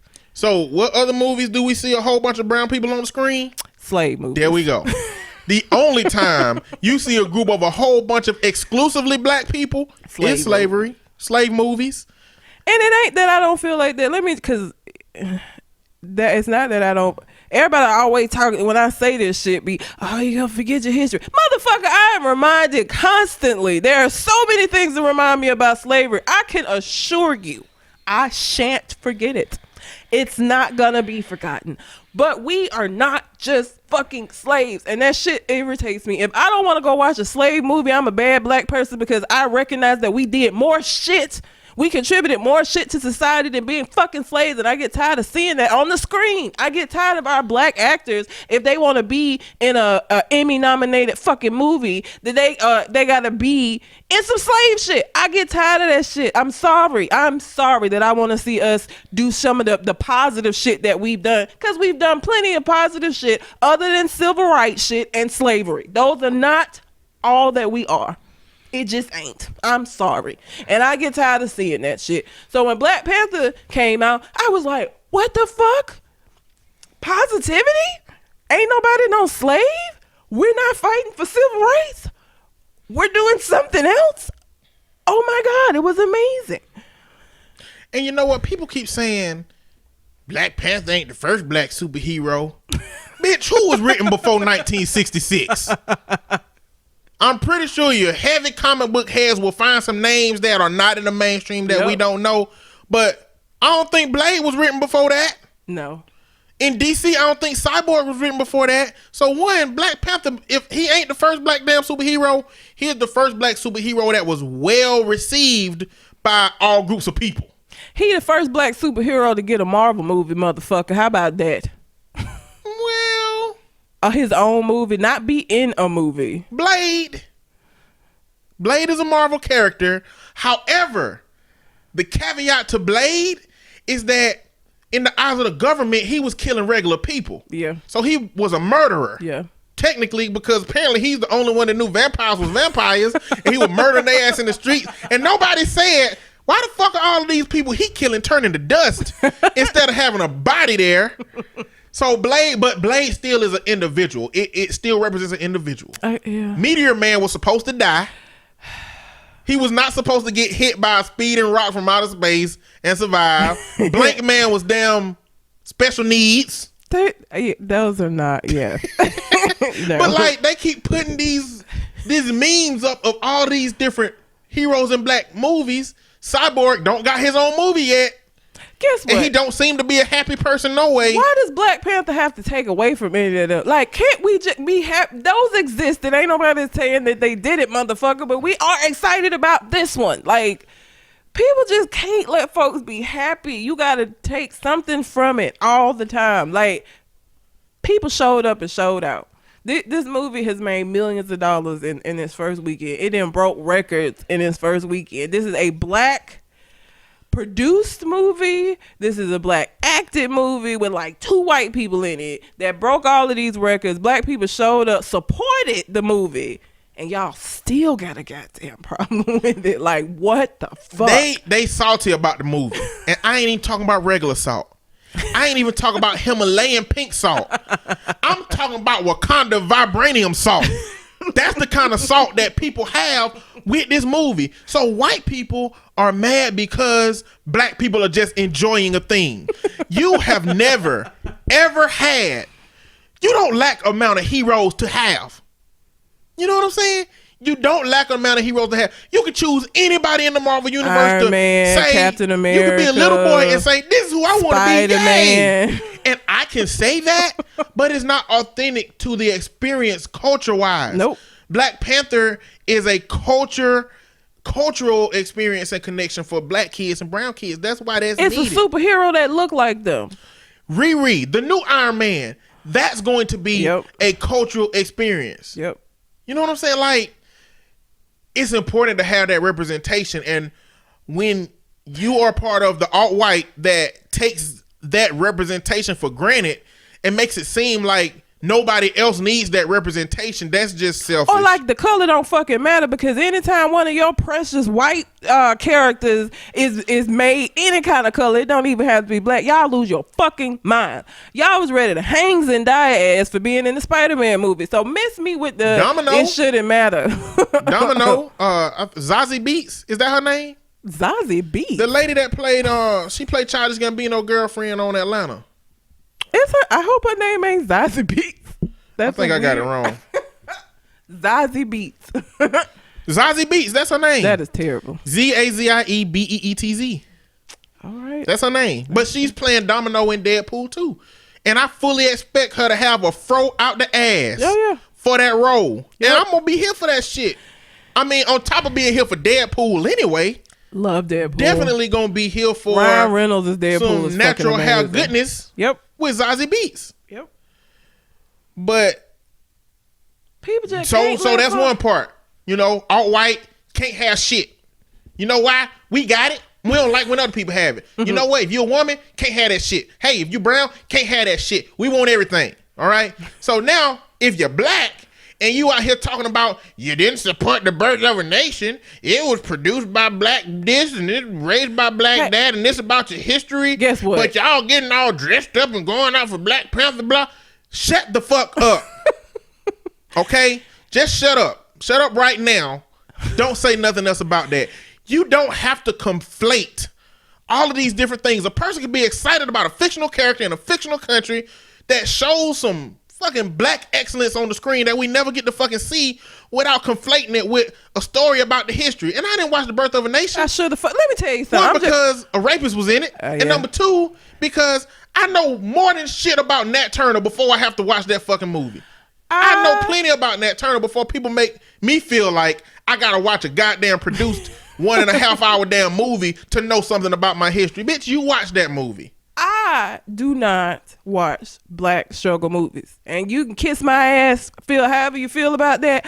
I know what has it's not that I want to forget our history. It's not that I don't remember it or don't want to remember it. It's that we were more than that. And I don't want to, every time I go to the theater to see black folks, I don't want it to be us getting fucking whipped. I'm sorry. That's not how I want to view my people. So I choose not to go and see those movies. I'm sorry.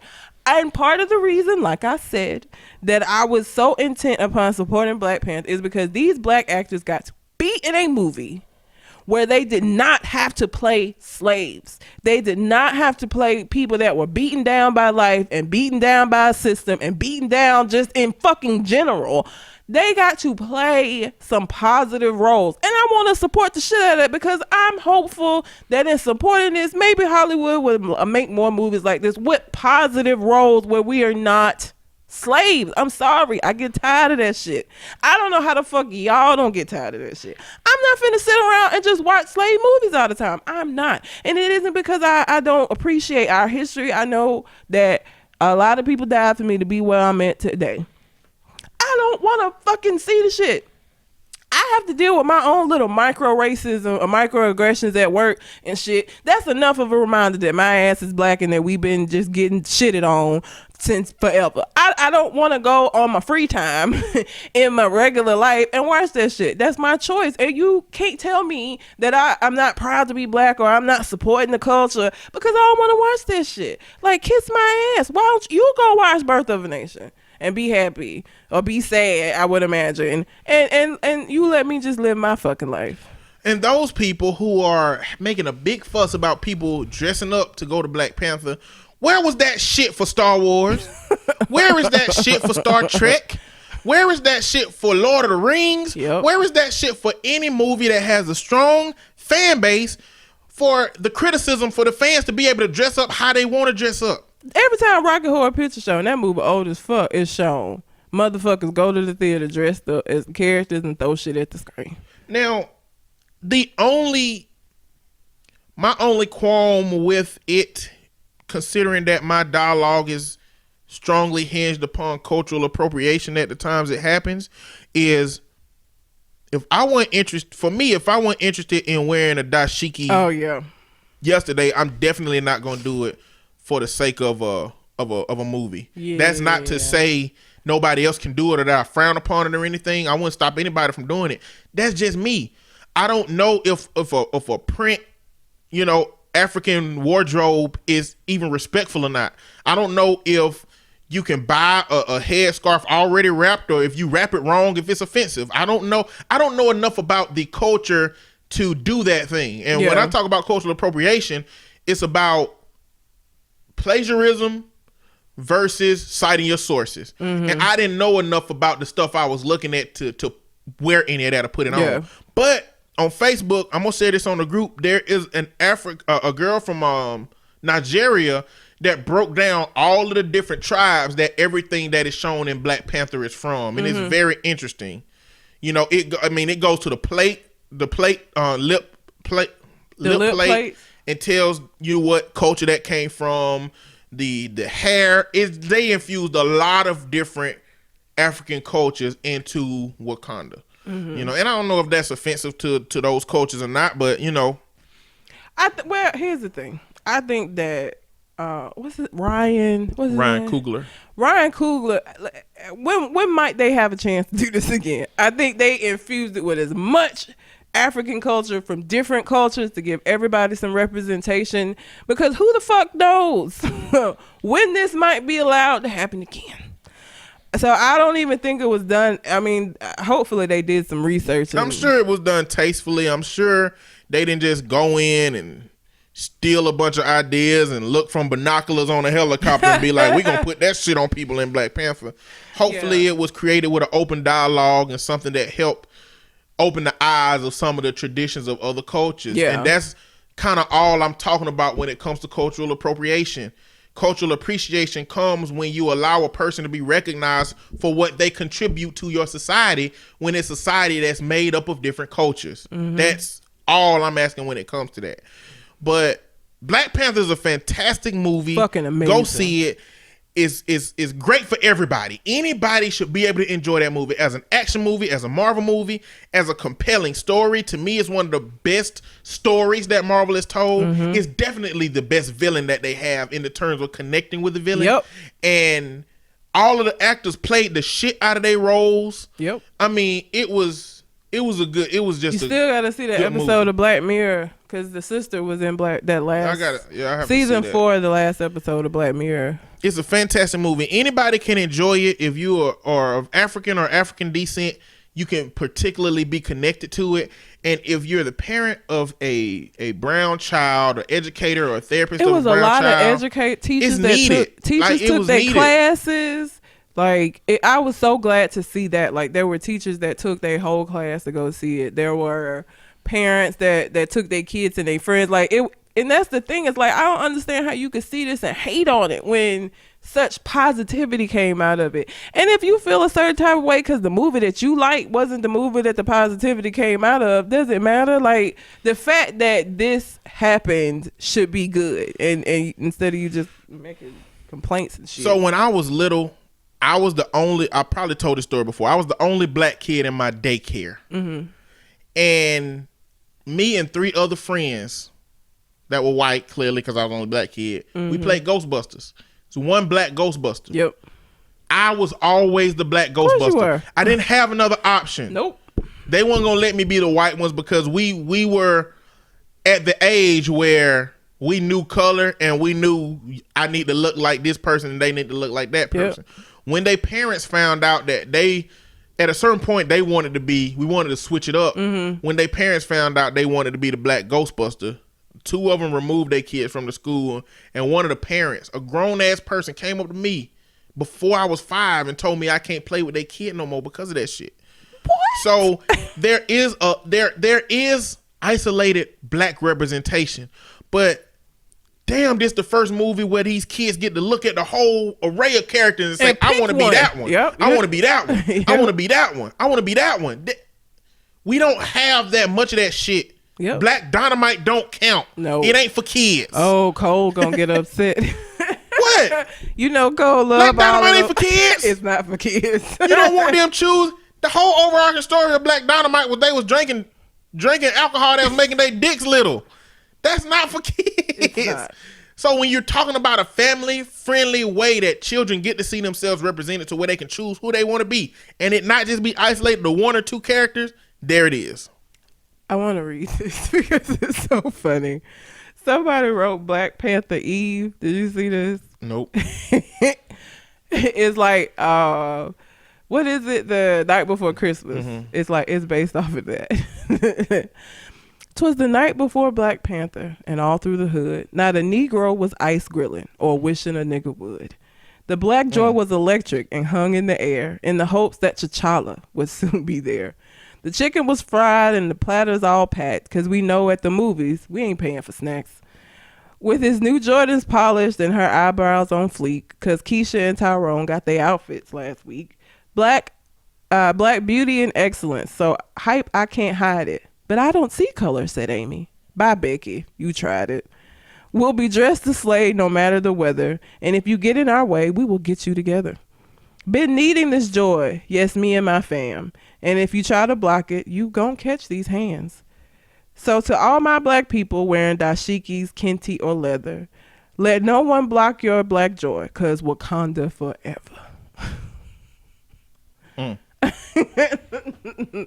Did you see there was a movie theater where people had plates of chicken? I don't know what. I saw it.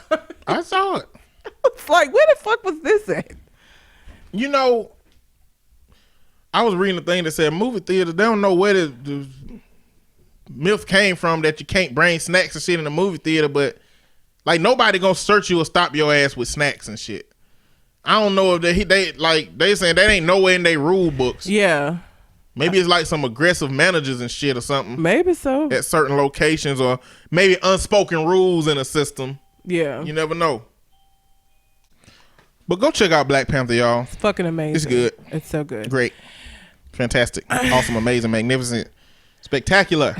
I need a bird call.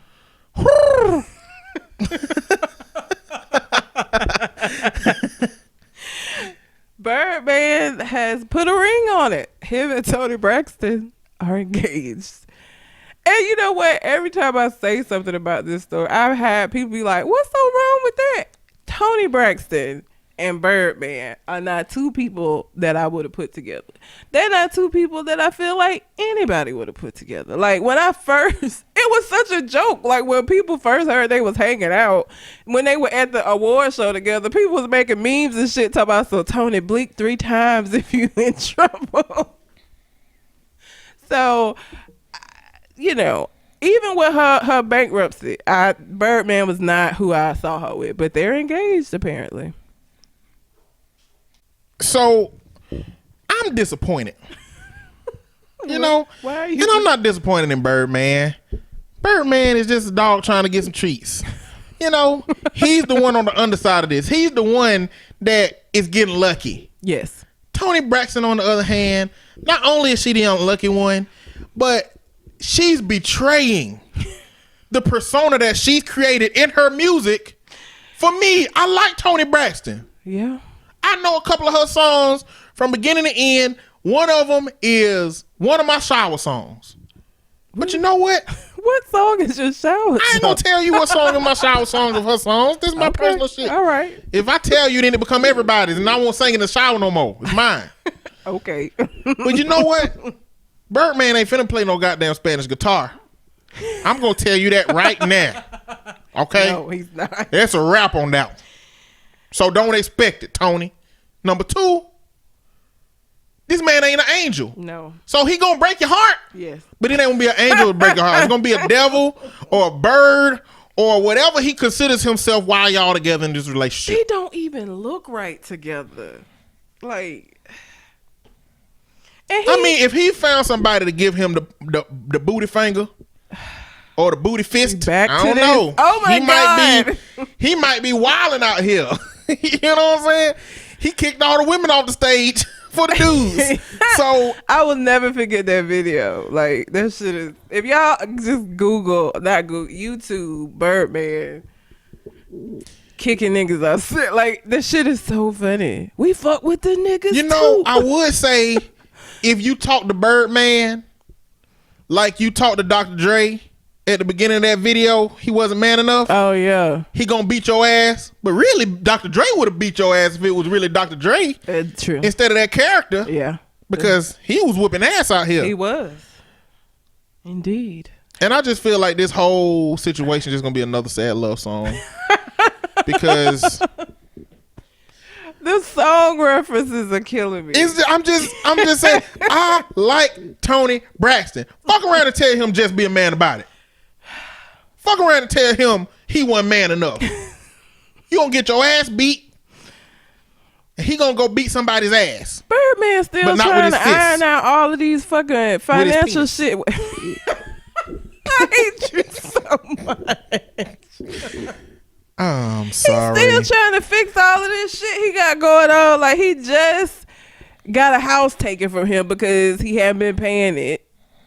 And he got all of this shit going on. Has Wayne, is this album, where are we at with the Wayne album?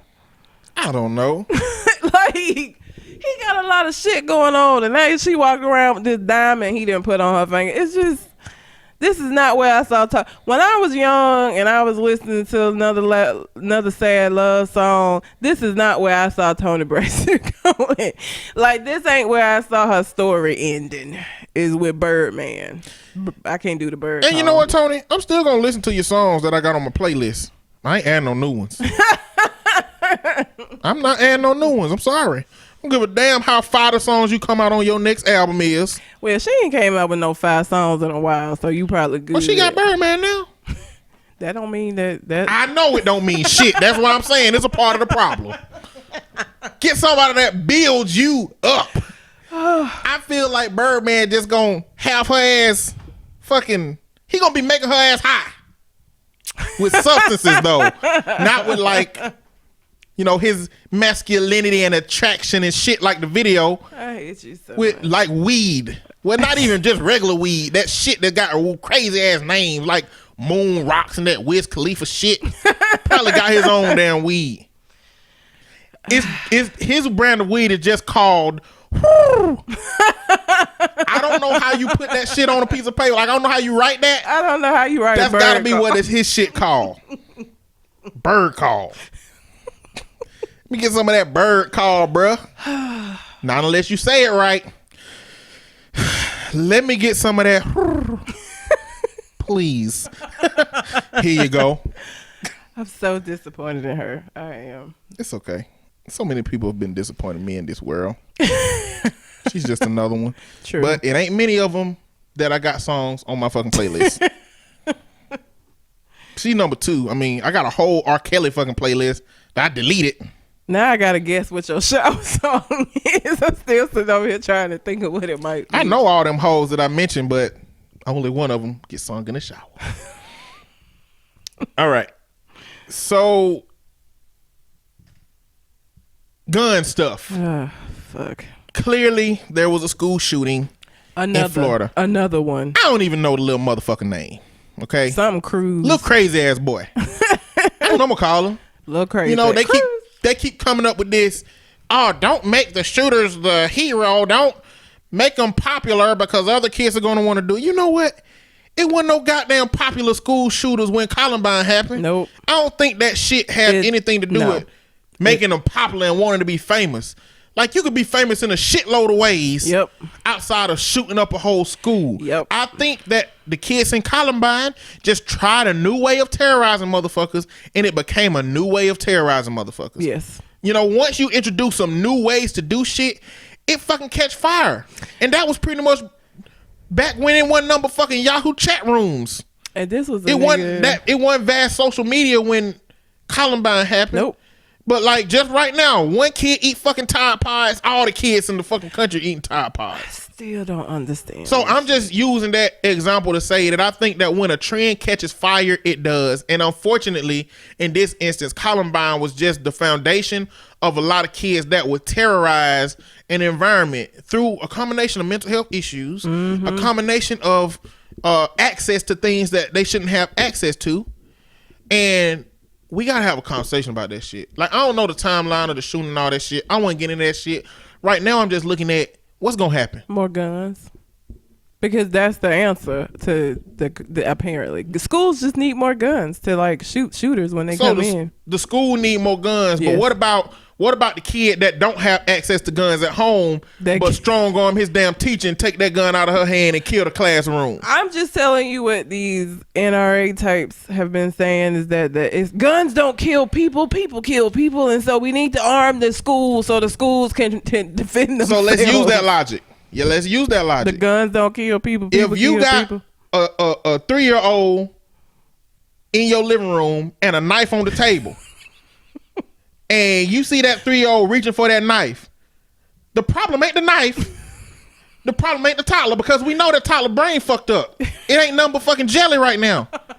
It ain't really formed into a mass of pink matter at this point. You've determined that child is incapable of handling that weapon. Yes. The issue in that scenario is access. Yes. If you have that weapon in the reach of that child, that's the problem. The knife by itself don't do shit. Nope. And the child without the knife can't do shit. Yep. So the question is, when it comes to if they want to use that logic, I'm finna say, not me. how do we alter the access? Because without one and the other one, the shit don't happen. We live in a culture that strongly hinges upon having guns and having weapons. Mm-hmm. I don't know why, but we have that culture. It's here. I don't support taking guns away. Motherfuckers like guns. Motherfuckers who are responsible with guns, shoot them and have fun. Yep. Shoot the fuck out of them. But how much is your individual fun worth when it comes to mass shootings like this?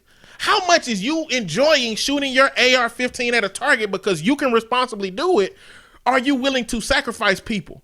Do it have to happen in your community and your neighborhood with your cousins and your kids' friends for you to say, damn, let me reevaluate? Because that's what's happening. Motherfuckers in Florida is changing their ideas of how to think about it. Because it was their kids. Motherfuckers in Columbine changed their minds and how they think about it. But if it ain't happened near you, you still trying to hold on to them old ways of thinking when it pertains to guns and weapons and shit like that. And let's not blame mental health solely. And let's say it is mental health solely. If it was mental health solely, then in last February, when y'all president rolled back the legislation that had been put in place by Obama that made it harder for people to get the guns that had mental health issues, how is if you believe now, if you're saying now that that's the answer, but you supported rolling that legislation back then you full of shit. You're full of shit. It isn't just the mental health thing. It's a combination of things. It's not one or the other. It is a combination of things that needs to be approached in a combination of ways. So I read a series of tweets that said Chris Kyle, you know Chris Kyle, American Sniper dude. Oh, yeah.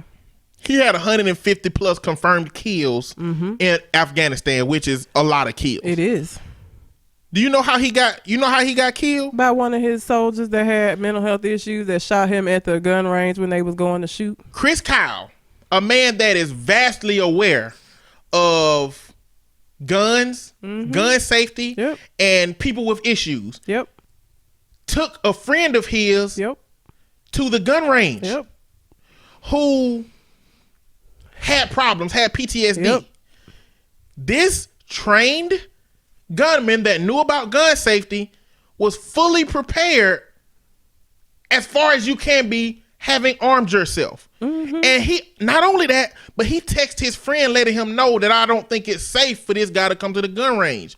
Against their better judgment, they let him come to the gun range. At a gun range where all three of these men were armed, that man was still able to turn around and shoot kill both of them and then leave. So you can't tell me that there is a level of preparedness that you can be that will ensure that this shit don't happen. When you're talking about a school teacher, she is there to teach.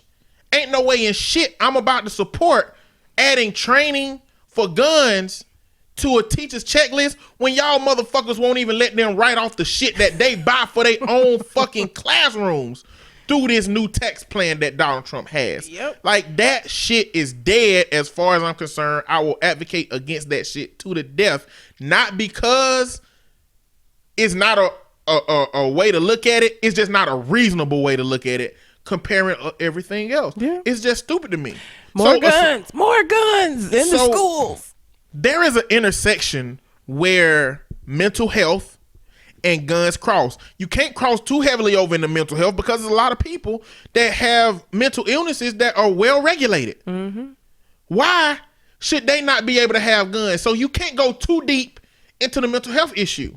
And you know what? You can't just let guns roam free because from my perspective, and I like to use extreme examples to show the greater context of a small dialogue that we have. If it's never the tool that does the damage, why can't we have rocket launchers? Why can't we have armed drones? Why can't we get tanks? If it's never the tool and only the people that access it, why can't we have any weapon that is available Tanks don't in kill America? People kill Exactly. Why can't we have that shit? Maybe we can't have tanks because of the space it take up, but it's a ton of weapons we can't have. If it's never the weapon, why has there been some line drawn by somebody about what weapons civilians can versus can't have? Yeah. So the question we're asking is, what weapons should continue to be on that list? Because if it's only the tool, why can't we have tools that do a much bigger mass destruction? You know what I'm saying? Yeah. So, have you seen what that kid looked like? I seen what he looked like. Looks like I'm trying to think of what he looked like. Opie Taylor. Opie Taylor. I don't even know who that is. Andy Griffin. The son. Yeah. He got mean eyes. His eyes is like the Goombas from Mario. Like his eyebrows slope down naturally. The freckle. He just remind me of Opie Taylor. Like his eyebrows like slope down naturally. Like the angry eyebrows, it's already like that. And that's how the Goombas be on Mario before you jump on their head and squash them to death. True. Their bodies disappear, which ain't realistic. It should stay there. Bloody. But we have to have a conversation about where this shit meet in the middle, man. I mean, do you know anything about the fucking gun show loopholes? Uh-huh. Go to a fucking gun show and just buy a goddamn gun. Yep. I watched a video on Facebook today of a 13-year-old going to buy a gun. In the matter of 30 minutes, he had a gun legally. Yep. You can't tell me that shit is normal. You can't tell me that shit supposed to be normal. A child ain't even old enough to have a gun, but he can go buy one legally through a process that don't vet, don't check for ages, that don't do shit. Well, a 19-year-old can get a gun, but they can't drink alcohol. They barely can smoke. They just got to where they would be allowed to smoke. They're not old enough yet to drink, but they are old enough to hold a gun in their hands. I don't understand that. It's just like we pick these arbitrary ages for shit because that 21 is the drinking limit, but you can get a gun at 19 because he was 19, the shooter. Well, you know, that age limit had been increased from a lot of bullshit that was going on with kids. Like earlier in the, 60s and 70s, that shit was low. That shit was like it's 16. Still low in other countries. It's low. Our country started trying to be more responsible. Oh, I say trying to be more responsible. I mean, we tried to do shit based. Like, as soon as psychology emerged and motherfuckers started exploring the problems that people have in our society, started becoming more conscious of that shit and making decisions based on the problems that we was having. Sigmund Freud, they coked up asses was, making discoveries that was helping our society, so to speak. So raising the drinking limit was a good thing, but they need to raise the fucking limit on these guns. They need to do something, man. Yeah. They keep saying it ain't nothing that can be done. It ain't nothing that can be done. Okay, well, it'll be plenty that can be done if your kid get killed by a goddamn gun. Exactly. Because it ain't your kid.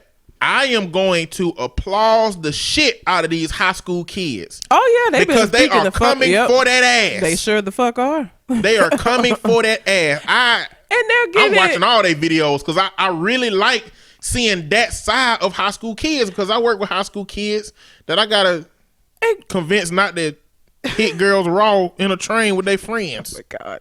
Gun enthusiasts are talking shit about the kids. Talking about how they shouldn't be politicizing this tragedy.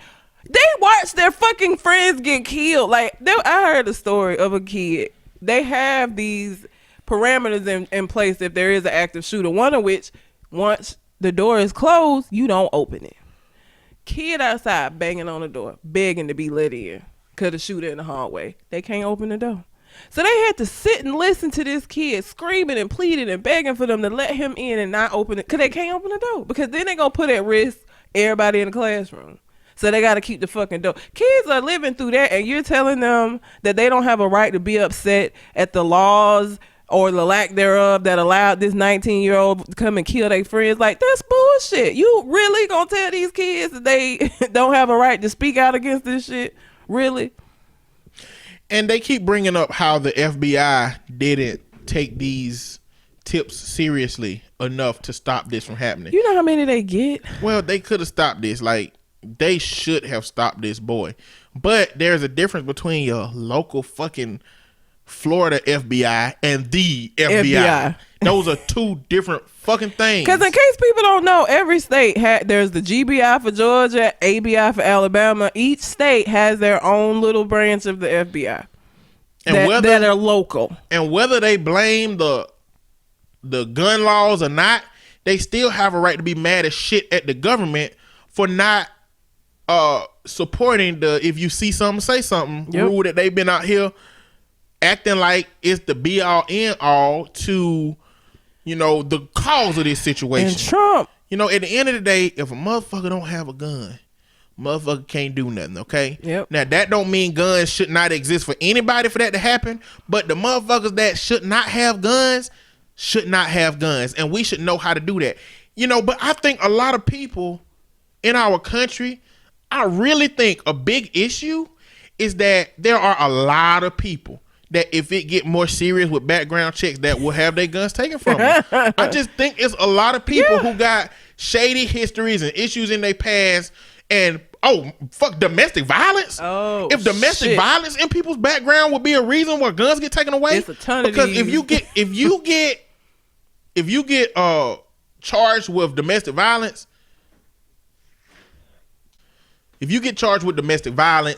you can't bear arms. You can't have a gun.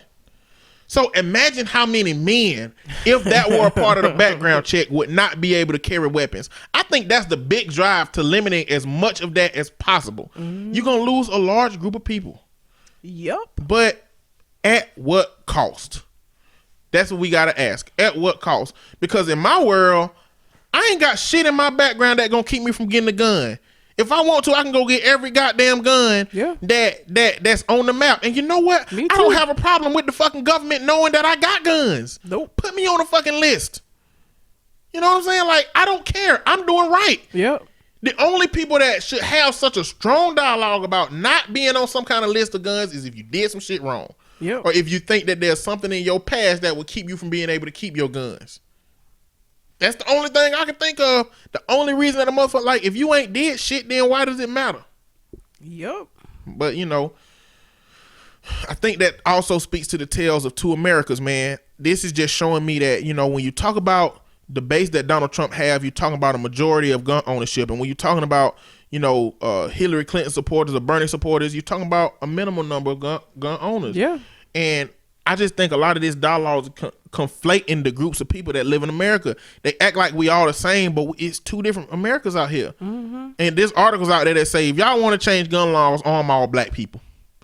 Have all black people go and get their licenses and have guns out here and be walking around with, you know, ARs on their backs and see how quickly the laws change.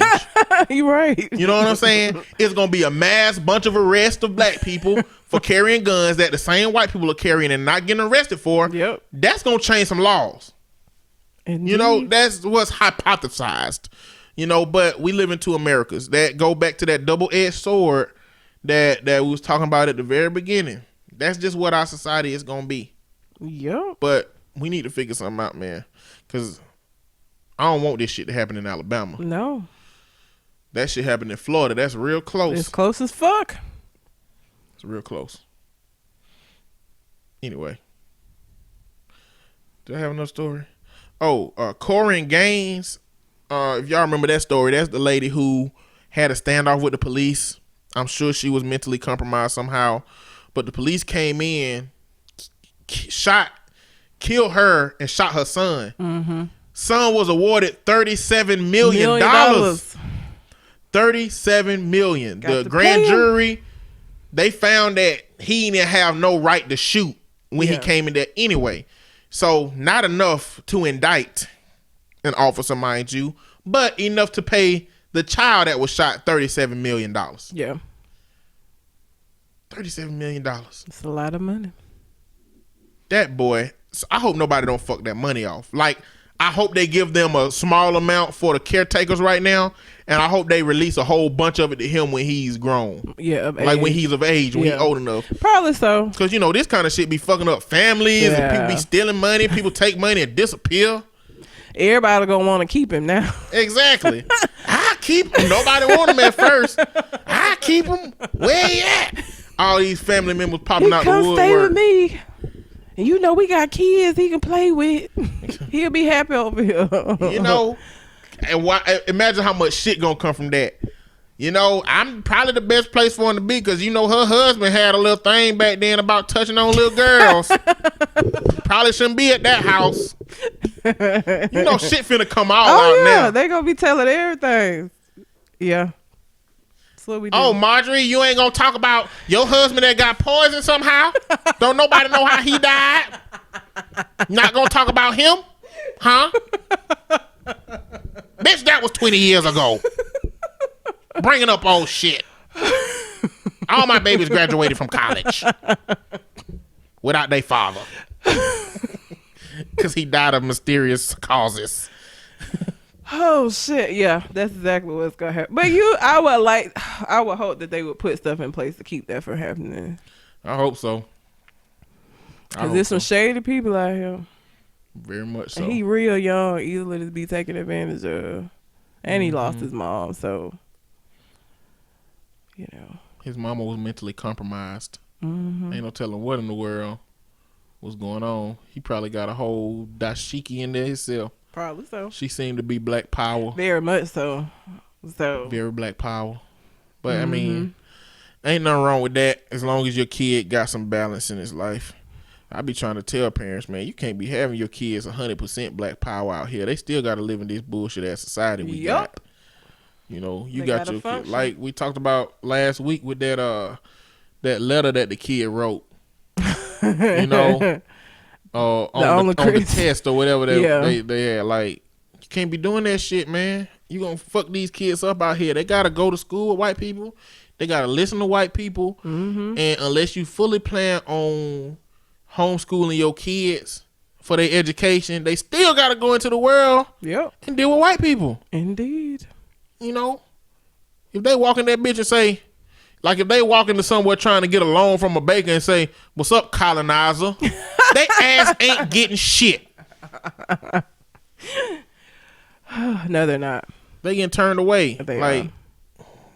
That would be hilarious. We have to unfortunately play this twisted game, this monopoly where alt-white America got to spin around and collect 200, go and collect 200 and get all the land and, you know, build on the land and build hotels on the land and banks on the land and school on the land and everything. And then they finally let us get in on the game. But now every space we land on, we owe money. Yep.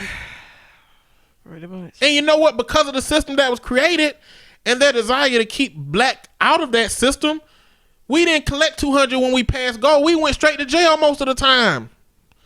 Like, that's the system that we operate under. So you can't have your kids out here 100% Black Panther woke hotep. Kids need balance in this world. Yep. Or they're going to go to an extreme that's far more extreme than the one you went to. Mm-hmm. You know, but it is what it is. You got anything else on your mind? I do not. All right. Well, go see Black Panther. Go see it. And go rate our podcast on iTunes or whatever you listen to it on.